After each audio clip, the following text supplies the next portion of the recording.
अब तक तो बस MBA सुना था, ये CFA क्या भला है? क्या है दोनों में बेसिक डिफरेंस? किसकी है कॉर्पोरेट में ज्यादा डिमांड? ग्रेजुएशन के बाद दोनों में बेस्ट ऑप्शन क्या है, MBA या CFA? दोस्तों, अगर आपके मन में भी ये सवाल उत्पन्न हो रहे हैं तो आज की हमारी video CFA versus MBA best choice सिर्फ आपके लिए। वेलकम दोस्तों टू कॉलेज सर्च। मैं हूं आपका होस्ट दोस्त अनुपम पांडे। तो अगर आप भी ग्रेजुएट हैं और अपने फाइनेंशियल करियर बनाने को लेकर के MBA वर्सेस CFA में कंफ्यूज्ड हैं, तो ये वीडियो सिर्फ आपके लिए है। इस वीडियो में अंत तक बने रहिएगा।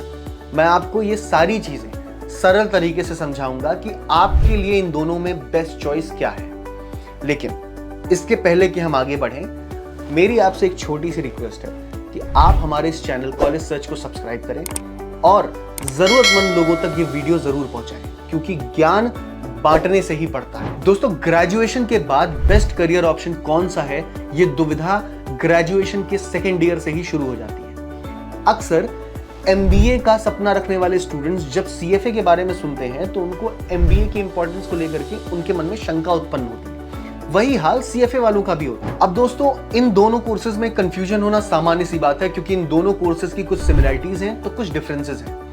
अब आपके लिए इन दोनों कोर्सेज में से बेस्ट कोर्स कौन सा है, इसको हम आज कुछ पैरामीटर्स पे समझेंगे। जैसे दोनों कोर्सेज की इंपॉर्टेंस क्या है, दोनों कोर्सेज की मार्केट में डिमांड कितनी है, दोनों कोर्सेज की करियर ग्रोथ अपॉर्चुनिटीज कितनी है, एटसेट्रा एटसेट्रा। इस बेसिस पे हम जानेंगे कि आपके लिए best choice MBA versus CFA में कौन सी है, कौन सा कोर्स चुन करके आप अपने करियर की सबसे ऊंची चोटी पर जा सकते हैं। तो आइए सबसे पहले बात करते हैं बेसिक से, यानी CFA और MBA होते क्या है। CFA यानी चार्टर्ड फाइनेंशियल एनालिस्ट। दोस्तों, 1.5 साल से लेकर के 4 साल तक के इस कोर्स का फोकस कोर इन्वेस्टमेंट मैनेजमेंट और फाइनेंशियल एनालिसिस पर होता है। यानी किसी कंपनी या पर्सन को कहां इन्वेस्ट करना चाहिए, कितना इन्वेस्ट करना चाहिए, उसे अपने फाइनेंशियल कैसे मैनेज करने चाहिए, इन सारे प्रश्नों का हल एक CFA करता है। MBA masters of business administration. दोस्तों, 2 साल के इस कोर्स में आपको मैनेजमेंट की इन डेप्थ नॉलेज मिलती है। जैसे मार्केटिंग, किसी भी प्रोडक्ट के प्रचार प्रसार को किस तरीके से करना है, ये आपको वहां सिखाया जाता है। ऑपरेशंस यानी किसी भी कंपनी का वर्किंग फ्लो कैसा होना चाहिए। फाइनेंस यानी उसके कैपिटल कैसे मैनेज होने चाहिए। रिसोर्स मैनेजमेंट यानी कंपनी में बेस्ट टैलेंट बेस्ट पोजीशन पे काम करे।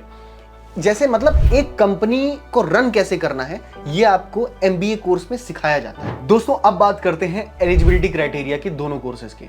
तो CFA के लिए आपको किसी भी डिसिप्लिन में बैचलर डिग्री होनी चाहिए या फिर आपके पास 4 साल का रेलेवेंट वर्क एक्सपीरियंस होना चाहिए।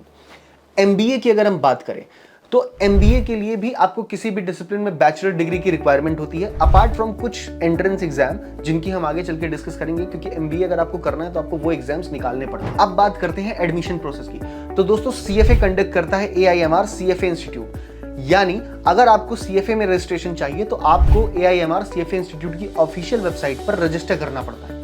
ऑफिशियल वेबसाइट दोस्तों आपकी स्क्रीन पर फ्लैश हो रही है। वहीं अगर MBA की बात करें तो MBA के लिए दोस्तों कुछ एंट्रेंस एग्जाम अवेलेबल हैं, जैसे CAT, MAT, ZAT, ATMA, NMAT। इनके थ्रू आप कुछ टॉप के कॉलेजेस जैसे IIMs और FMS और या नार्सी मुंजी कॉलेज में एडमिशन पा सकते हैं। और भी कई सारे एग्जाम्स हैं जिनके थ्रू आप देश के बाकी कॉलेजेस में भी एडमिशन ले सकते हैं। दोस्तों, अब बात करते हैं इन दोनों कोर्सेज में पढ़ाए जाने वाले सब्जेक्ट्स की।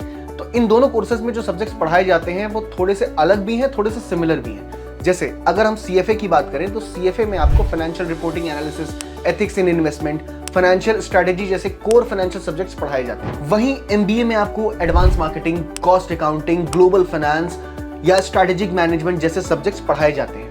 दोस्तों, ये सब्जेक्ट्स MBA में आपकी स्ट्रीम के हिसाब से होते हैं। जैसे अगर आपने HR जैसी स्ट्रीम यानी ह्यूमन रिसोर्स जैसी स्ट्रीम चुनी है तो आपको compensation management, training and development जैसे सब्जेक्ट्स भी पढ़ाए जाएंगे। दोस्तों, अगर आप फीस की बात करें दोनों कोर्सेज की, तो दोनों कोर्सेज की फीस में खासा डिफरेंस है। जैसे CFA की फीस 40,000 से लेकर के 2.2 लाख तक जाती है। वहीं अगर MBA की फीस की बात करें तो MBA की फीस 50,000 से लेकर के 40 लाख तक जा सकती है। ये टोटली डिपेंड करता है कि आप MBA किस कॉलेज से और कहां से कर रहे हो, यानी किस देश से कर रहे हो। इसका भी एक बहुत बड़ा रोल होता है आपकी MBA की फीस में। दोस्तों, अगर दोनों कोर्सेज के डिफिकल्टी लेवल की बात करें तो CFA को हाई डिफिकल्टी कोर्स माना जाता है। वहीं एमबीए को कंपैरेटिवली थोड़ा सा मॉडरेट कोर्स माना जाता है। दोस्तों अब बात करते हैं दोनों कोर्सेज के फाइनेंशियल स्कोप पर, यानी दोनों में करियर अपॉर्चुनिटी कितनी है, the most important part of the video. तो सीएफए में दोस्तों थ्रू सीएफए आप financial research analyst, equity research analyst, credit analyst जैसे पोजीशन पर काम कर सकते हैं। वहीं एमबीए के बाद आप account manager, investment manager, operations manager, HR manager जैसी प्रोफाइल पर काम कर सकते हैं। देखिए सीएफए जो होता है वो कोर फाइनेंशियल पोजीशंस के लिए ज्यादा लाभदायक है, वहीं एमबीए आपको मैनेजमेंट के ओवरऑल रोल के लिए ज्यादा यूजफुल साबित होता है। दोस्तों अगर हम सैलरी की बात करें तो इंडिया में एक सीएफए की स्टार्टिंग एवरेज सैलरी 6.87 लाख होती है, वहीं इंडिया में एमबीए ग्रेजुएट की स्टार्टिंग एवरेज सैलरी 8.47 लाख होती है। दोस्तों इस पूरी बात का सर्कल उस एक प्रश्न पर आकर रुकता है कि सीएफए और एमबीए में से आपके लिए बेस्ट क्या है। तो ये पूरी तरीके से डिपेंड करता है आपके गोल पर, यानी अगर आपका गोल है कि आप किसी कोर फाइनेंशियल पोजीशन पर जॉब करें या कोई एक कोर फाइनेंशियल पोजीशन संभालें तो आपके लिए सीएफए बेस्ट है। पर अगर आप किसी मैनेजमेंट या लीडरशिप रोल में जाना चाहते हैं तो एमबीए आपके लिए बेटर ऑप्शन है।